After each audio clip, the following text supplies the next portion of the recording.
To begin our Sunrise Smart Start, breaking news overnight. A police officer in East Rochester hit by a car during a traffic stop. Calls for that around 11:15 in the East Linden Avenue and Whitney Road area. Deputies say they were there helping police run this stop when the driver ran into the officer while trying to get away. The suspect did crash nearby and ran off.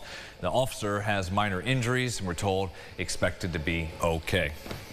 Well, we have some further breaking updates just in from RPD. Police investigating a string of store break-ins from overnight. Police say they chased after one vehicle until the suspects ran away near South Clinton Avenue and Gregory Street. Several people taken into custody. Details currently limited, and we will continue updating you as we learn more about this. So stay with us on air and online at rochesterfirst.com. What we're hearing now following the latest court appearance for one of the suspects charged in the murders of an Irondequoit family of 4 last summer. Julio Cesar Pimentel Soriano pled not guilty to murder and arson charges in court Thursday. He was arrested last month in connection to the August 31st killings of a married couple and their 2 young children. Their bodies were found in their Irondequoit home on Knapp Avenue as first responders worked what initially came in as a fire call. Authorities say he's also wanted for a murder in 2019 in the Dominican Republic and traveled to Puerto Rico illegally, where he got a fake New York ID which he used to come to Rochester.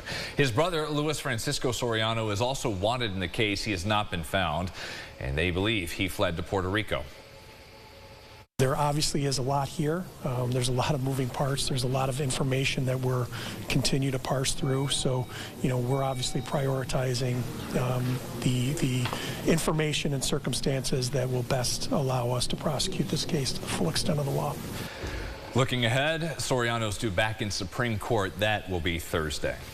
A woman in her 80s is being treated for serious injuries after police say that she was attacked by 2 pit bulls in the city. This happened on Sherwood Avenue just around noon on Thursday. When police say they got to the scene, they found the victim and were able to take her to the hospital. They also found a man in his 20s there. He says that he was trying to help the woman during the attack. He was treated for minor injuries. Animal Control took away the 2 dogs. They're in custody. RPD says this does not appear to be a random attack, as the woman lives at the same home as the dogs.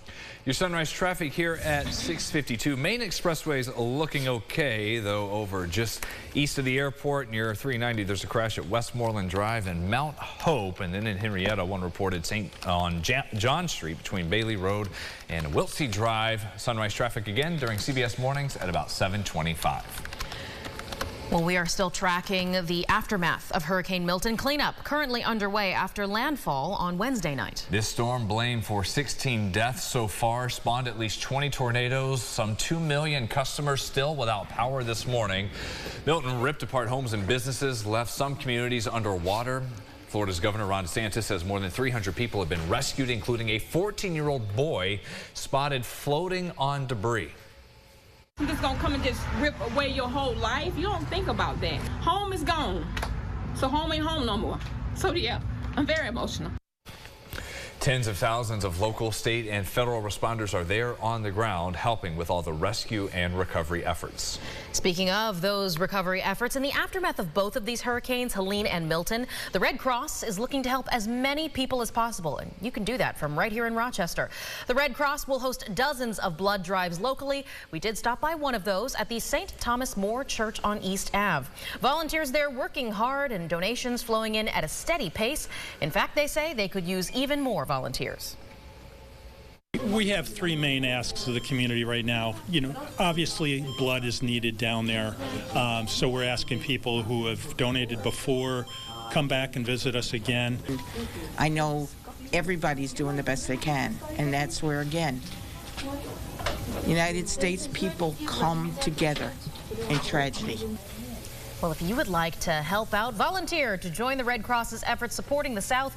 The group will hold a special volunteer boot camp tomorrow at 10 a.m. ending at 1 at the office they have there on University Avenue.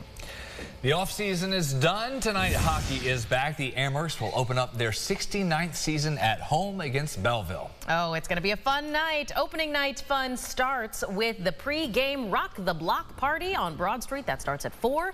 There will be plenty of family-friendly activities to enjoy. Fans 21 and up can also check out an extended pre-game happy hour. Responsibly, of course. The first 5,000 fans into the arena will get a free Amerks magnet schedule, and tickets for the home opener start at as low as $10. So pick those up for puck drop at 7:05.